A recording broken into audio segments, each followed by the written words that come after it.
Velkommen til Inside Israel, her fra Internasjonale Kristne Ambassade Jerusalem. I dagens program skal du få høre Ronald Lauder, som leder for World Jewish Congress. Han talte under vår Løvhyttefest i Jerusalem tidligere i år. Men først, hva handler Israel og det jødiske folket om i et gudsrike perspektiv? For en del kristne så Israel et tema for spesielt interesserte.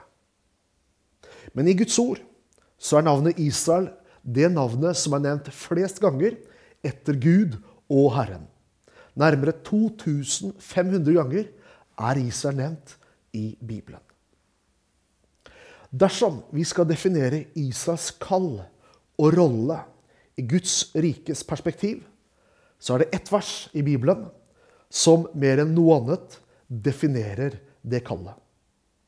Og det leser du i det som kalles for den lille Bibel, nemlig Johannes 3, vers 16. Der står det, «For så høyt har Gud elsket verden, at han ga sin sønn, den eneste, for at hver den som tror på ham ikke skal gå fortapt, men ha evig liv.» Historien om Israel historien som begynte for om lag 4000 år tilbake med en mann som heter Abraham, og som en dag denne historien kommer til å fullføres eller fullendes med at millioner av mennesker fra alle stammer, fra alle tungemål, fra alle nasjoner samlet i himmelen som Guds barn i all evighet til fellesskap med Faderen selv. Det historien om Israel. Gud utvalgte det jødiske folket for å bringe frelse, redning og forsoning til hele verden. Faktum at det hadde ikke vært én kristen, ikke én kirke, ikke én menighet, ikke et bedehus i verden i dag, hvis det ikke hadde vært for det jødiske folket. Johannes kapittel 4 vers 22 sier, frelsen kommer fra jødene. Paulus sier også, hvilket fordel har da jøden? Først og fremst at Guds ord ble betrodd dem. Det vil si at uten det jødiske folket, så hadde ikke vi hatt noen bibel i dag. Da hadde vi alle levd på myter og eventyr. Og mange hadde kanskje fortsatt trodd på Odin og Thor. Men takket være det jødiske folket, så har Gud gitt oss adgang til frelse, forsoning og evig liv sammen med han. Israels rolle i Guds store frelsesplan helt sentral. De på en måte hovedbjelken eller bærebjelken i dette frelsesverket som Gud står bak. De har vært kontaktpunktet mellom himmelen og menneskeheten. Paulus snakker om dette i Romerbrevet kapittel 11. Paulus underviser om det jødiske folket og nasjonen Israel i Romerne 9, 10 og 11. Og i Romerne 11 så sier han til menigheten i Rom at husk, det ikke du, altså menigheten, vi kristne, det ikke dere som bærer roten, men det roten som bærer dere. Og hva denne roten? Jo, denne roten som bærer av hele frelsesplanen, hele frelsesverket, det pakten som Gud inngikk med Abraham og med det jødiske folket. Og de altså bæreren og grunnbjelken i det frelsesverket som Gud har ført gjennom historien. I profeten Jesaja så står det at Israel skal være et lys for nasjonene. Og samtidig sier Jesus til sine disipler og til menigheten at dere verdens lys. Det betyr at det jødiske folket og menigheten, Kristi kropp, eller oliventreet, som det står om i Romerbrevet i kapittel 11, de har samme oppdrag, samme hensikt, derfor bringer forsoning og evangeliets lys til verden. Derfor må vi som menighet og vi som kristne forstå hvilken rolle og plass Israel har i det kallet som Gud har, ikke bare for menigheten, men også for det jødiske folket, og i hans store frelsesverk. Faktum at vi står i gjeld som kristenhet. Vi står i gjeld, og vi plikter plikter, sier Paulus i Romerbrevet kapittel 15 og vers 27, vi plikter å tjene dem, fordi vi har fått del i deres åndelige goder. Hva er det da som skjer i vår tid? Hva er det Gud gjør når det gjelder Israel? Profeten Esekiel, kapittel 36, underviser spesifikt om disse tingene. Der står det at Gud gjenoppretter nasjonen, han henter dem hjem fra alle verdens nasjoner, og fører dem hjem til deres eget land. Det er det som skjer nå. Så står det videre at han skal ta steinhjertet ut, og så skal han gi dem et kjødhjerte i stedet. Og så kommer det en dag da han skal stenke sitt vann og gi dem sin ånd på hele nasjonen. Paulus sier i Romerbrevet 11 at ved deres fall, ved jødenes fall, ved deres fornektelse av Jesus som Messias, er frelsen kommet til oss som hedninger. Samtidig så sier han videre at hvis nå deres fall er blitt til rikdom for hedningene, hvor mye mer da deres fylde. Med andre ord, det kommer en dag da ikke bare den fysiske nasjonen Israel er gjenopprettet, men hvor Gud gjenoppretter det åndelige perspektivet. Og det står i Romerne 11,26. Således skal hele Israel bli frelst. Fra Sion skal redningsmannen komme, og han skal ta bort all ugudelighet fra Jakob. Og midt i denne prosessen så pågår det en enorm kamp omkring Israel og det jødiske folket. Og i den kampen så kaller Gud oss til å stå med som hans vektere, som hans forberedere, som brødre og søstre for det jødiske folket. Og i det perspektivet arbeider den ambassaden ut fra Jesaja, kapittel 40, vers 1, hvor det står trøst. Ja, trøst mitt folk, tal vennlig til Jerusalem. Jeg oppmuntrer deg som en troende, stå med i forbønn, vær med og gjør en forskjell i forholdet og i relasjonen til det jødiske folket i denne tiden. Nå skal du få høre talen som Ronald Lauder holdt under vår Løvhyttefest i Jerusalem tidligere i år. Of Jerusalem. And one of the partner organizations which the Christian Embassy joins to support this initiative is the World Jewish Congress. The World Jewish Congress is probably the largest umbrella organization from the diaspora Jewish communities around the world. They represent virtually every single community around the world. They represent every single synagogue and every single Jewish community which exists in the various countries around this globe. So they are the largest voice for Judaism around the world, towards the nation of Israel, but also towards the nation. And this evening we have the distinguished honor and privilege to welcome on our platform the world chairman of the World Jewish Congress, Mr. Ron Lauder. Ron Lauder is a very distinguished person. He was serving as the ambassador of the United States of America to the country of Austria in Vienna. He was also appointed as the Deputy Defense Minister by the Ronald Reagan administration some years ago. He is also a businessman, a philanthropist, which supports many, many projects here in the land of Israel, but also in many other nations. And he's also one of the most prominent voices today in the world Jewish community around the world to fight anti-Semitism and to raise support for the state of Israel. The World Jewish Congress made a strategic decision some years ago to partner strategically also with the Christian community in defense of Israel and in their fight against anti-Semitism. And tonight it's a great, great honor to welcome the world chairman of the World Jewish Congress here on our platform. Please stand and welcome Mr. Ron Lauder on our platform.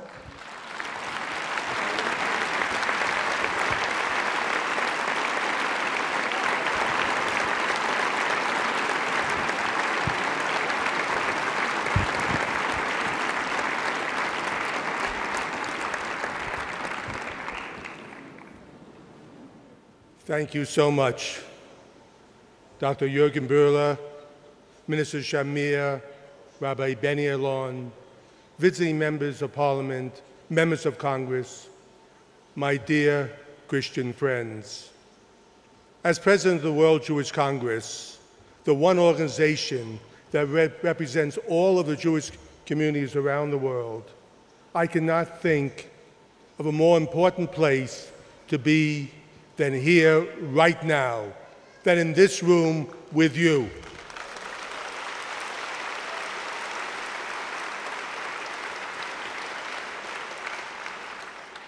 A very smart rabbi once told me that Jews are good at many things, but unfortunately, we are not always good at saying thank you. So let me begin.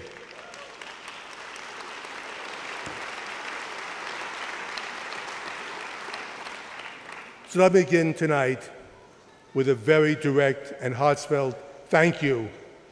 Thank you for your steadfast support of Israel and the Jewish people.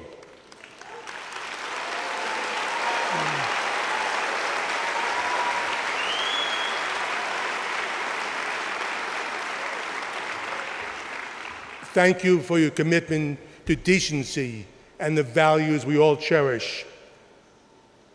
Thank you for standing up for what is right and not what is wrong.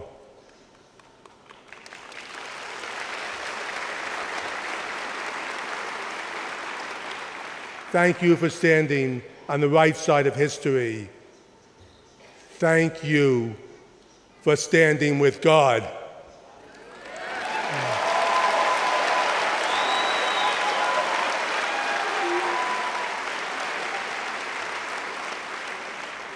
And thank you for standing with us, the Jewish people.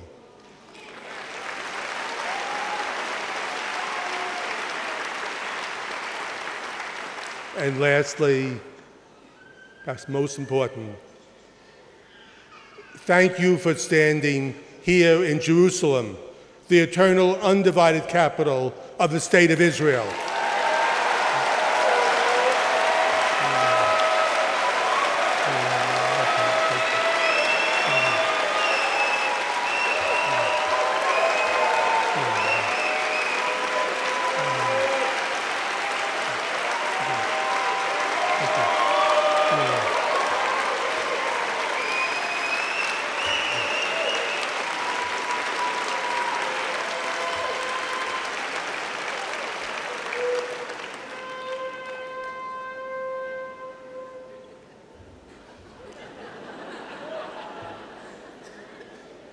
"20 years ago, I stood on the walls of this city in front of 450,000 people, the largest gathering ever held in this country. Some of you were there. I remember seeing David Parsons. He was there with his signs. It meant a great deal to me.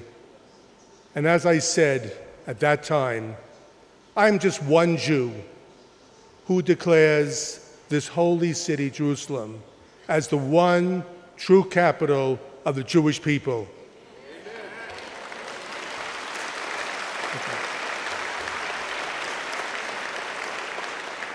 And today, I stand here as the president of the World Jewish Congress.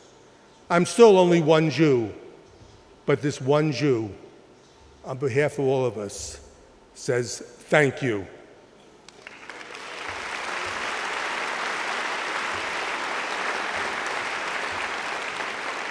You have come here in the middle of the Jewish High Holy Days, and specifically on Sukkot, the Feast of the Tabernacles, when the Bible mandates us to return to Jerusalem. This is a very important time to be here. As you know, Sukkot is also known as the harvest of tabernacles. As it says in Leviticus 23, you shall live in huts for 7 days. I, the Lord, want to remind you that these were the huts that the children of Israel lived in during their journey through the wilderness, that your generations may know that I made the children of Israel dwell in huts when I brought them out of the land of Egypt. I am the Lord your God. During the days of Sukkot, we leave the secure confines of our permanent homes, and we dwell in the sukkah, a thatched hut. This must be a temporary dwelling, and it should be flimsy and frail. And yet, it is during this festival that we must rejoice because when the walls come down, we then have the capacity to see beyond them. We have a chance to reflect on the blessings that God gave each of us. We can appreciate the most fundamental parts of our lives, and we recognize the intrinsic goodness of our fellow man. The lessons of the Sukkah is that everything we have is a gift from God. We must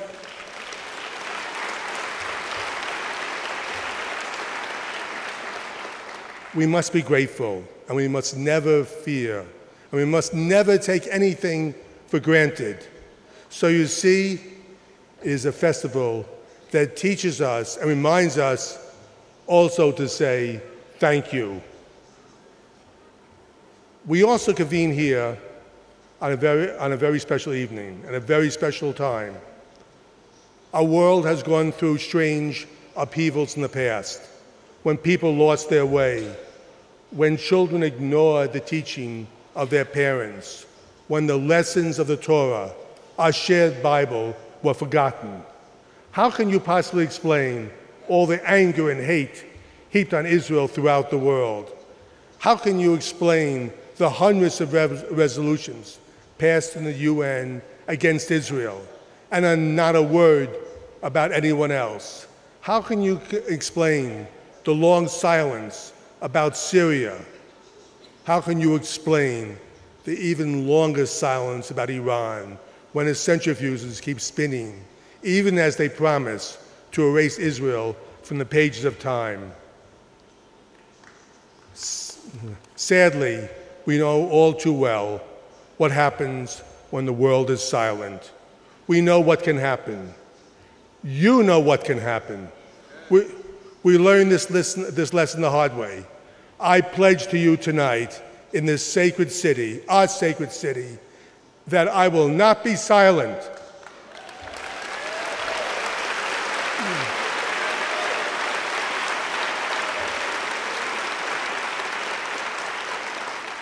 I will not be silent when Christian churches are burned by fundamentalists throughout the Middle East.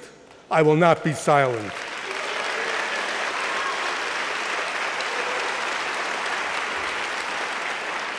I will not be silent when Christian Arabs are murdered only because they are Christian, as they were last week in Syria.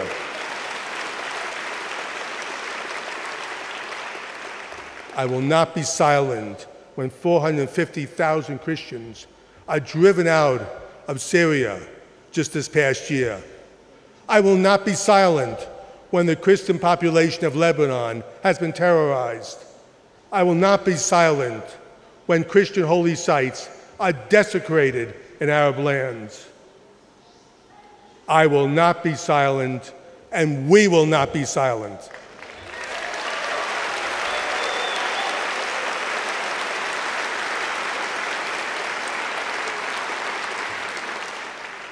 "50 years ago, the population of Bethlehem was 70% Christian.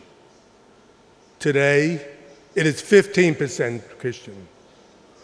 We can't be silent anymore, and we have to also see what can be done, because we know what happens when the world looks the other way. We will not be silent.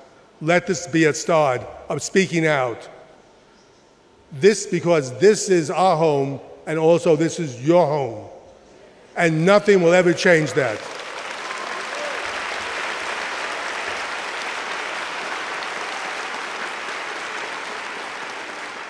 We will walk down the path together.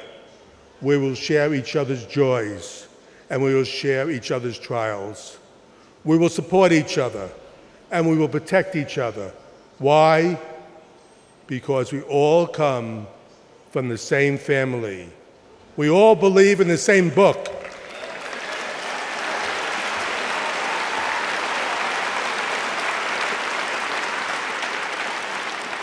We all believe in God and the Ten Commandments and the Golden Rule.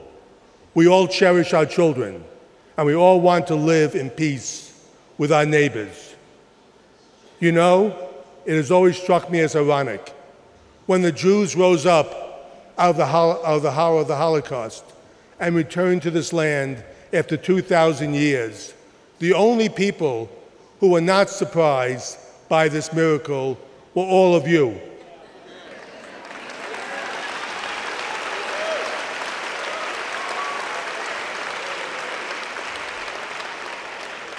The reason for that is because not only do you believe in the Bible, you actually read it.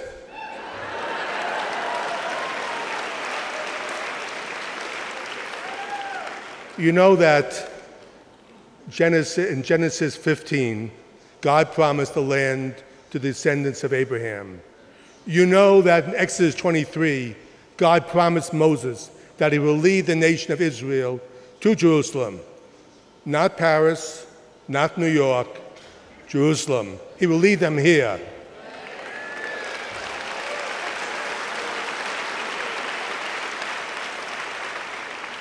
You know that in Numbers 34, we even learn the specifics of the boundaries of the land.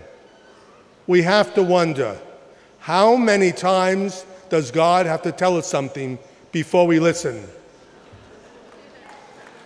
You want to see miracles? They're all around you. It's here that you walk in the footsteps of our patriarchs and your Lord.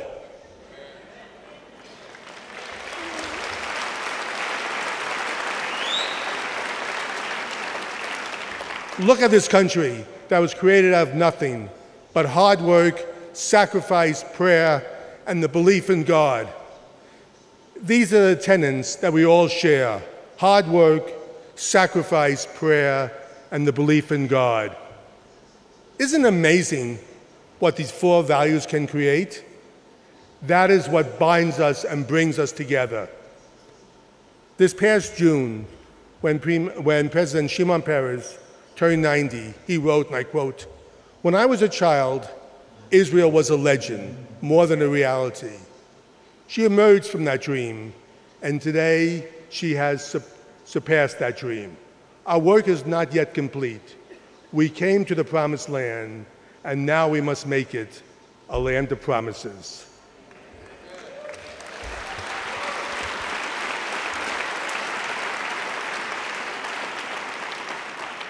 President Peres is right. Our work is never complete. After 2,000 years, the Jews have come home, and now we stand together tonight in our ancient homeland and our eternal undivided capital. Together with our Christian brothers and sisters, together we hope and pray for a better tomorrow. Let us continue to work together to achieve what is great in mankind. The World Jewish Congress will always stand with International Christian Embassy in Jerusalem.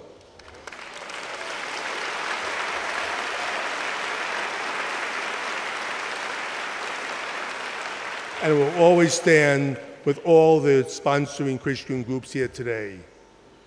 You have never fallen sway to false prophets. Not only will we stand with you, we are proud to stand with you. I am proud to stand with you.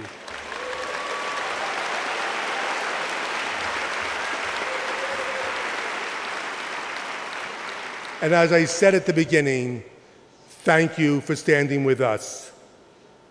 From the bottom of my heart, I thank you for your continued support. I pray for all of you. May we go forward here together, arm in arm, one family under God, and continue our work with strength and determination. You have my solemn commitment to work with all the Jewish communities around the world, to help you, to support you, as you supported us.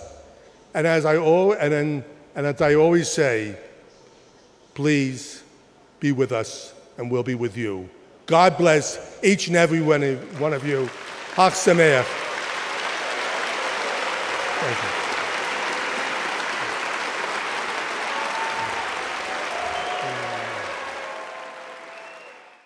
Det var det denne gangen. Takk for følget, og vi ønsker alle våre seere og partnere en god feiring av Jesu fødsel, og et riktig velsignet godt nytt år. Ha det godt.